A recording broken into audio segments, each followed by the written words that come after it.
పక్కూరోడు మన ఊరికొచ్చి మన ఊరు చౌరస్తలు నిలబడి మనల్ని అవమానించే విధంగా మన ఊరోళ్ళను తిట్టు ఊరుకుంటే మనం ఊరుకుంటామా? ఉంటామా? మనకేమన్నా విభేదాలు ఉండొచ్చు, మనకు భిన్నాభిప్రాయాలు ఉండొచ్చు, కానీ మన ఊరు గౌరవం వచ్చినప్పుడు ఊరంతా ఏకంగా వచ్చిన అవసరం ఉందా లేదా ఒక్కసారి ఆలోచన చేయండి. ఇవాళ నన్ను 1 తారీఖు నాడు అంటే ఇవాళ ఢిల్లీలో పోలీస్ స్టేషన్లో హాజరుగా మన హుకుం జారీ చేసిన అమిత్ షా గారు. ఏం దౌర్జన్యమయ్యా ఇది? నేను ఇవాళ కోరుట్లలో మీటింగ్ పెట్టుకున్నా, సాయంత్రం కుక్కట్పల్లిలో పెట్టుకున్నా, ఆ తర్వాత శేర్లింగంపల్లి పెట్టుకున్నా, రేపు జగిత్యాలకు వస్తున్నా.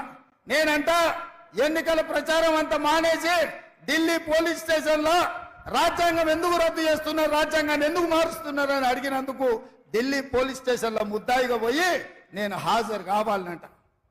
ఇదేనా మీ నీతి ప్రధానమంత్రి గారు? మీకు ప్రధానమంత్రిగా